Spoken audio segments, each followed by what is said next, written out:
Hi, everybody. Tim Hughes here. I'm the CEO and co-founder of the LA Knight. I'm with Mike Schiller today. And what we're going to do is we're going to be talking about his book, High Impact at Low Decibels, How Anxiety-Filled Introverts and Others Can Thrive in the Workplace. Mike, thank you so much for coming on and talking today. So where can people find you? No, thanks for having me. LinkedIn is the easiest place. And the book, it's on Amazon, regular channels. There's the paper copy, same one you're holding up. I've got paper. Yep, the ebook, and there's actually an audiobook too, which I narrated. Excellent. That'll be great. So I actually hear your voice. Yeah, that good thing or bad thing, you have to decide. Maybe after 20 minutes of hearing me, people can make that determination on their own. But yeah, that was a new and interesting experience. So what was I really enjoyed the book, and like a lot of things, I'm an introvert as well, and so I've worked in corporate just like you've done, and therefore I could see myself in the book. What was your inspiration behind writing it? Yeah, and thanks. I'm glad you enjoyed the book. Inspiration was probably that I spent a lot of time on airplanes and had too much time to think. So I was on yet another business trip to India, and on 20+ hour flights, you have a lot of time to contemplate, right? There's only so many movies you can watch. So This was actually my last trip before COVID, just coincidentally shut all that travel down. And I was sitting there thinking, wow, I've got a lot more years behind me in my career than in front of me in my career. What maybe is something useful that I've learned that maybe I could pass on to others, things that I wished I had known when I had started. And I kind of centered on the fact that I don't think I really fit the classic success profile that you think of in big corporations, but yet, was able to be successful and, made it to the executive level of leadership and that sort of thing. And the reason I say I don't fit the classic profile is just I'm an extreme introvert. On you did Myers-Briggs, I'm like 94% introvert. I'm a very high anxiety person, whether social anxiety or fear of, public speaking, what have you. And those aren't complaints. It's just part of my makeup. But to be successful, I had to find a way to mitigate and cope with those things. And that's kind of what I landed on. And I developed this talk that I delivered before I retired from my company, delivered to our new employee network about, succeeding as an anxiety-filled introvert, and got really good feedback on it. Then after I retired from my company, I gave that talk in a few other forums. And again, the feedback was really good. And some folks said, hey, this would make a good book topic. And I sat on that for about a year and a half. And finally last year, I just decided, let's do it. So I just sat down and started writing, and was fortunate enough to find a publisher in Business Expert Press who was, who believed in the book and wanted to put it out. So that's sort of the story of how it came about. So here we are, both introverts. But we're talking to ech other. We're not sitting in the corner and screaming that we've got to talk to people. I delivered a lecture this morning, to 63 people. So it's not like we can't talk or can't have conversations. Right. But you explain coping strategies in the book, which I thought was excellent. But I wanted to ask you, so as a sort of overarching question, how can introverts navigate business? Because it's an extrovert world, really, isn't it? Yeah, that's right. At least it feels that way now, and it feels like the super confident extroverts are the norm. At least that's the impression we get, and we all feel like we have to sort of, I guess, find a way to fit into that world with them. But I going back to what you said, I think most of us understand now. Introverts and extroverts, it's not about the ability to socialize. It's not about the ability to talk with and connect with people. It's about where you get your energy from, right? Us introverts, we get our energy from being alone. Extroverts get their energy from being around other people. And, so as an introvert, I want to need a lot of alone time. And I don't like being the center of attention. Yep. And I have a lot of social anxiety, but yet I chose this career path of being an executive in a Fortune 500 company where I was in meetings sometimes 8 hours a day, and I was constantly the center of attention, of constantly talking with people. So you have to figure out how do you navigate that? How do you navigate that successfully, both for your career health and also your own mental health?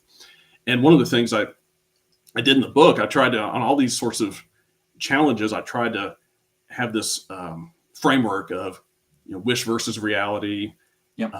Mitigation, and turning it into a strength. And on this particular topic, I would say my wish was I wanted to have strong relationships.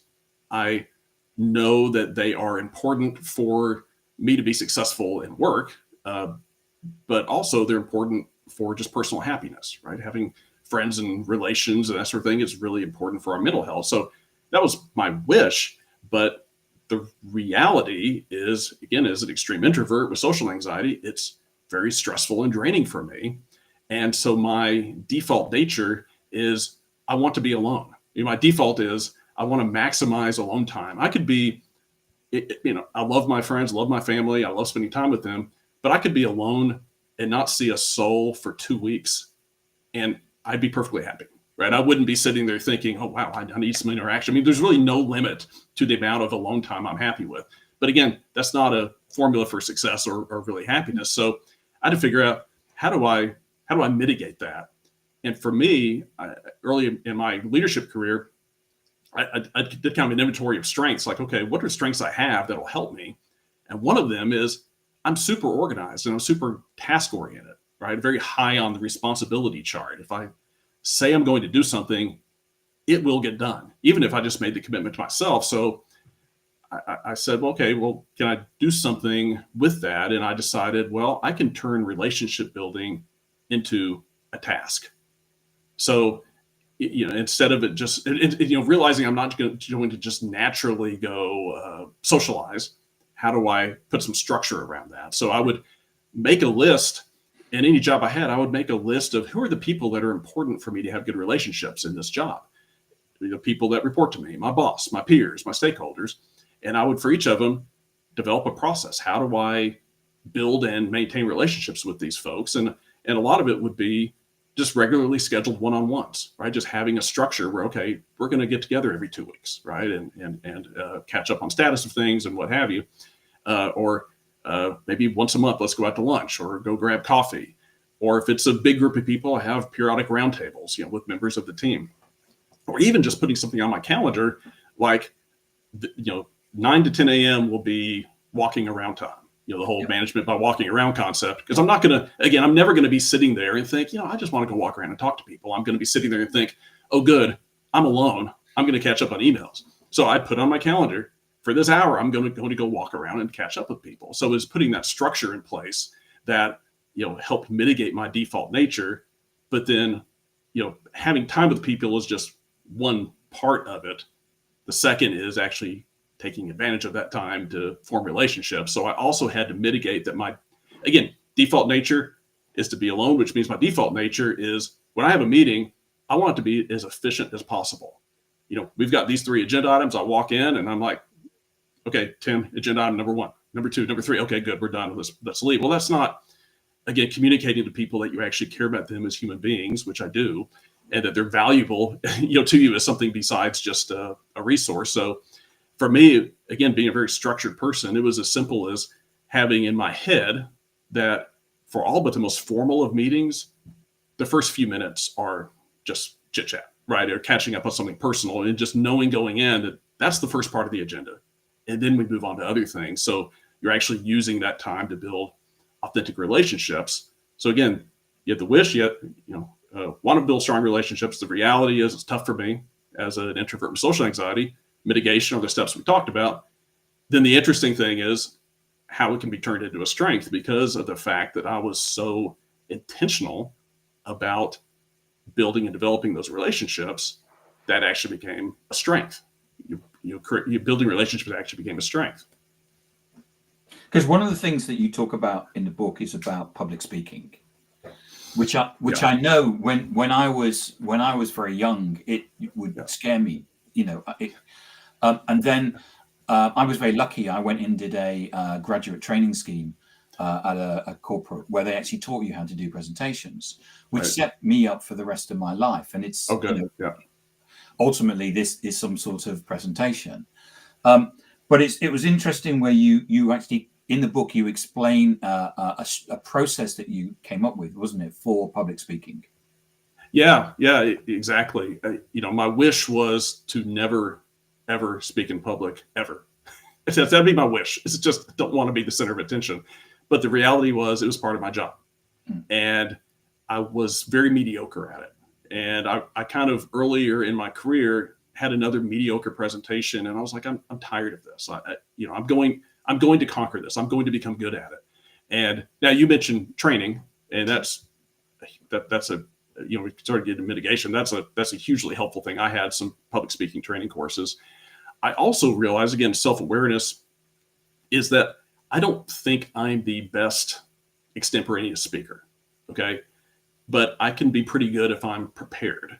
Yeah. So I just realized for me, being successful with doing presentations, public speaking was all about preparation and doing dry runs. So it was practice, practice, practice. So even though it was inefficient as far as amount of time you had to spend, if there was a presentation I was giving for the first time, I'd probably practice it 3 times before I would go up and do it. Now, if it's one I'm sorry, go ahead.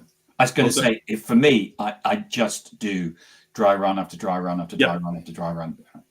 Because it helps you get comfortable with how you want to phrase things and how you want to transition from one topic to another, so that by the time you get up there, you're very comfortable with material. You're not having to step back and look at your slides, turn your back to the audience, try to remember what's next because you know it. And so I would literally book conference rooms and to do dry runs by myself, so that I could get prepared for these. And I would learn the conference rooms that had windows and the ones that didn't. So the ones that had windows, I would try to avoid because I looked crazy standing there talking by myself. So that just the practice was a big one. And then the other thing I really learned was some just physical mitigations, posture.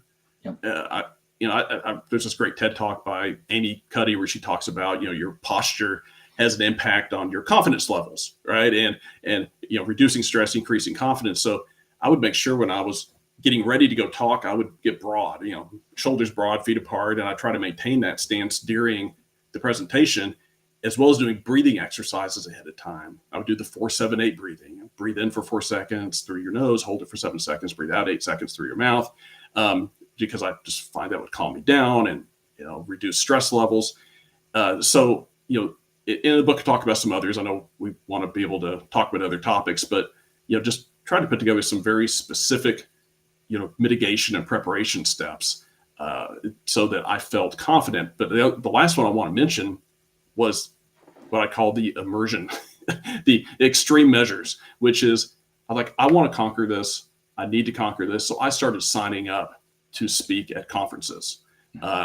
And I was like, it's a sink or swim. I'm going to either do great or I'm going to crash and burn, but I'm going to do it. So I started signing up to speak at these conferences, and I would do a couple a year for a few years until I just felt comfortable. And the first time I did it, I was just terrified. I was like, why did I sign up for this? What was I thinking? But I prepared and I went out and I did pretty well. And then, I did it again and it went pretty well. And I got to the point where I'd be going out to speak in front of, a few hundred strangers. And I would really not be nervous because I'd been successful. Again, that practice and repetition of success, it builds confidence. Yeah. And then you go on and talking about speaking in big meetings. Yeah. And I know that for, in an extrovert world, introverts find this really, really difficult. But what you do in the book is you say, actually, it's very much like public speaking. Yeah, in a lot of ways, that's exactly right. So we're sitting in this room with 10, 20, 30 people, and you want to make a point, and it feels like it's just another form of public speaking. But the difference is it's harder to prepare, right? Because you don't really know what topics are going to come up. And so, my wish, again, going back to that framework, my wish is to contribute in those meetings. I know I have things to contribute, but the reality is it's really stressful, and I want my thoughts to be perfectly formed before I speak up. But, the conversation's moved on because everyone's just peppering comments back and forth. And I'm sitting there trying to think through exactly how to formulate my thought. And nobody is interested when you say, well, hey, you remember that thing we were talking about 10 minutes ago that we moved on from? Oh, I have a comment now. everyone's like, okay, well, we're not really interested now. We've moved Yeah, on. we moved on. Yeah. And I'd much prefer to talk to people one-on-one. And so I could convince myself that, well, I'll just wait and make my comment after the meeting because that's more comfortable to this one person. But it's not effective because if there's decisions being made, you need to bring your comment in there. So I had to realize that was a cop out for me. So, the whole posture and breathing thing absolutely worked for me there too. I would make sure, early in my career, I'd be like sitting back and, at the meeting, and then it'd make it harder for me to project my voice, and I'd feel less, I guess, alert and confident. So in meetings, I'm up here and I'm alert. So I'm ready to speak. But I also found this is a weird thing that my position in the room made a difference. If it's a room of 30 people and there's a presenter at the front, or maybe the boss is at the front who's the center of attention, and I'm at the back of the room, it's really nerve-wracking to speak over all these people, and I see them all looking at me, and I have to really project my voice. Whereas if I sit towards the front and I'm just a few feet from the speaker or the boss, it's much more comfortable. I can almost kind of ignore all these other people. So just little tricks like that. So I try to get to the room a couple minutes early so I wouldn't be at the back. But unfortunately, this is one where you kind of have to just do it, right? In other words, you can't wait for your thought to be perfectly formulated. You have to just say, hey, I've got a thought. I'm just going to start talking and have confidence that I'll figure it out on the way. And it's one of those where practice makes better. The more you do it, the more confidence you have. Okay, I can figure it out on the way, because this is a case where the perfect is the enemy of the good. Because if you wait to come up with a perfect way to express your thought, you're going to contribute nothing because the conversation will have moved on. And again, how does that become a strength? Just becoming more focused and balanced in your participation in those meetings. We've had a comment from Manny Cambo, who's actually been a guest on this show, saying it's all a mindset prior to engaging. The prep work should get you ready, and it's different for everyone. That's why you got to do the work and find out what works for you. Keep the nerves and the drifting thoughts at bay. And great seeing you as well, Manny. Yeah, it's a great point. Very well said. And part of it is also when you're going into one of these big meetings, you think you might have to speak, you have to contribute, is being prepared, right? If it's a topic you can spend a little bit of time thinking through before you go in there, do that. The best way to not look ill-prepared is to not be ill-prepared. So quickly, we've got about 2 minutes left, Mike. You talk in the book about receiving feedback and accepting compliments. Now, I know that's quite a big subject, but I don't know about you, but I was never taught how to to accept compliments. My parents never taught me. Yeah. It kind of feeds into this whole imposter syndrome topic, where we're inclined to argue with compliments. Like, if someone gives me a compliment, I think, well, I've got to make sure this person knows that I know I've got all these flaws, because if I accept the compliment, it means I think I'm deserving of the compliment, which might come across as arrogant.